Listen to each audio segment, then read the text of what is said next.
ஜெர்மனை நீங்க கான்ஃபிடென்ட்டா பேசணுமா, கிளாரிட்டியோட கத்துக்கணுமா, அப்ப நீங்க ரைட்டான பிளேஸ்ல தான் இருக்கீங்க. Welcome to my channel AI Speak Up Deutsch.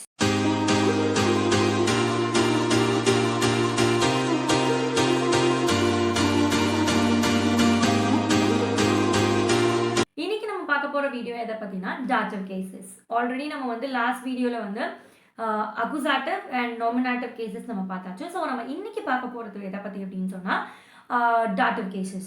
So dative cases அப்படின்னா என்னன்னா, நம்மளுக்கு அக்குசாட்டிவ் கேசஸ்ல வந்து டிரெக்ட் ஆப்ஜெக்ட், நம்ம எந்த ஒரு கொஸ்டின் வந்து இப்போ சப்ஜெக்ட் வந்து டைரக்டா என்ன ஆக்ஷன் பண்ணுது அப்படிங்கிறதுக்கு வந்து அந்த வாட்ங்கிற கொஸ்டின் கேட்குறப்போ அந்த டைரக்ட் ஆப்ஜெக்ட் நம்ம என்ன சொன்னோம், அக்குசாட்டிவ் கேசஸ் எடுக்கும்னு சொன்னோம்.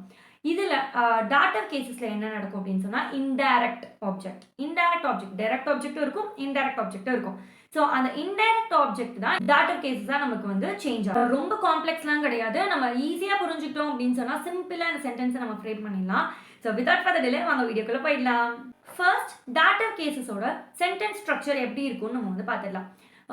ஃபர்ஸ்ட் எப்படி இருக்கும்னா சப்ஜெக்ட், வேர்ட், அதுக்கப்புறம் இன்டைரக்ட் ஆப்ஜெக்ட், அதுக்கப்புறமா நம்மளோட டைரக்ட் ஆப்ஜெக்ட் இருக்கும். இன்டைரக்ட் ஆப்ஜெக்ட் வந்ததுக்கு அப்புறம் தான் நம்மளோட டைரக்ட் ஆப்ஜெக்ட் அந்த இடத்துல இருக்கும். ஓகே, ஸோ ஃபார் எக்ஸாம்பிள் இதோட சென்டென்ஸ் எப்படி இருக்கும்னா, இப்போ நான் வந்து ஒருத்தவங்களுக்கு வந்து ஒரு பொருள் கொடுக்குறேன்னு வச்சுக்கலாம். இப்போ நான் நான் வந்து ஒரு புக்கை எங்கள் அம்மா கிட்ட கொடுத்தேன் அப்படின்னு நம்ம சொல்கிறோம்னு வச்சுக்கோங்க.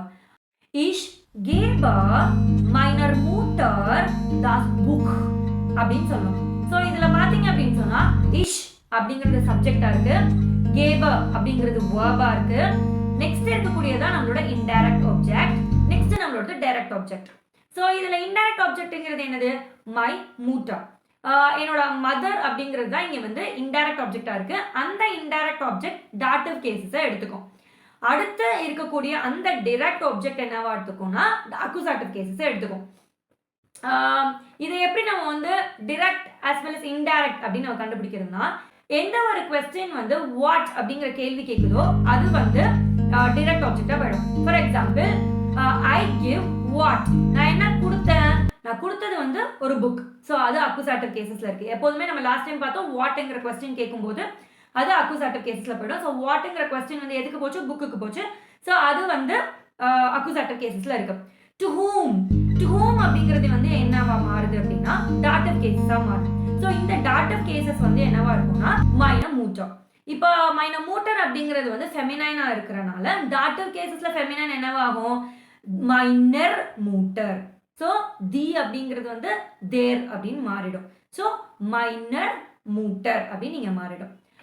இதே இதை வந்து நம்ம ஷார்ட் ட்ரிக்ஸோட இதை வந்து எப்படி கற்றுக்கலாம்னா, ஏன்னா ஒரு தடவையும் நம்ம ஒரு புதுசாக ஒரு சென்டென்ஸ் ஃப்ரேம் பண்ணும்போது இதில் எது டைரக்ட் போகுது எது இன்டைரக்ட் போகுது அப்படின்னு நம்ம வந்து ஈஸியாக ஒரு சென்டென்ஸ் ஃப்ரேம் பண்ணும்போது மண்டக்குள்ள வாட்டுங்கிற கொஸ்டின் இதுக்கு போகுது, ஸோ அப்போ இதுக்கு போடணும், அதுக்கு போடணும் அப்படின்னு நம்மளால யோசிச்சுட்டு இருக்க முடியாது. ஸோ சிம்பிளாக சொல்லணும்னா ரிசீவர் யாரா இருக்காங்களோ அவங்க வந்து டாட்டிவ் கேசஸ் எடுத்துக்கணும்.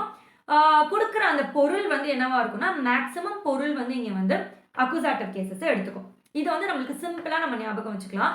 ஒரு சென்டென்ஸ் ஃப்ரேம் பண்ணும்போது யாருக்கோ ஒன்று கொடுக்குறோம், இல்லை யாரோ ஏதோ நமக்கு ஒன்று கொடுக்குறாங்க அப்படிங்கிற ஒரு சென்டென்ஸ் நம்ம ஃப்ரேம் பண்ணும்போது ஸோ அந்த பர்சன், இந்த ரிசீவர் அப்படிங்கிற அந்த பர்சன் வந்து டாட்டிவ் கேஸ் எடுத்துப்பாங்க. அடுத்து அந்த பொருளோ ஏதோ ஒன்று வந்து அக்குசாட்டிவ் கேசஸ் எடுக்கும்.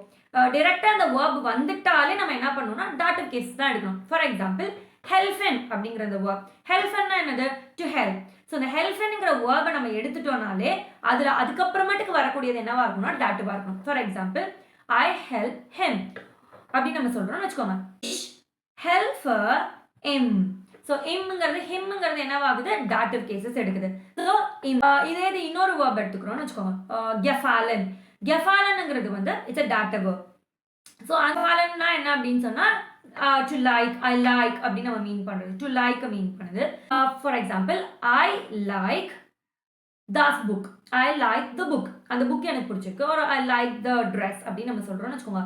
தாஸ் கிளைட் கெஃபேல்ட் மியா. டாட்டிவ் வேர்ப்ஸ் ரொம்ப கொஞ்சம் சிலது தான் இருக்கு, ஆனா ஃப்ரீக்வெண்டா நம்ம யூஸ் பண்ணக்கூடிய டாட்டிவ் வேர்ப்ஸ் என்னங்கிறத உங்களுக்கு நான் சைட்ல டிஸ்பிளே பண்றேன் பாருங்க. அந்த வேர்ப்ஸ் எல்லாம் வந்து வந்துச்சுனாலே நீங்கள் அடுத்து எடுக்க போகிற அந்த எதுவாக இருந்தாலும் அது வந்து உங்களுக்கு டாட்டிவ் கேஸில் தான் வரும். இந்த வீடியோ கண்டிப்பா உங்களுக்கு ஹெல்ப்ஃபுல்லா இருந்துச்சுன்னா லைக் பண்ணிக்கோங்க, ஷேர் பண்ணிக்கோங்க, மறக்காம சப்ஸ்கிரைப் பண்ணிக்கோங்க. அடுத்த வீடியோல சந்திக்கிறேன். நன்றி. Bye from you. பாய்.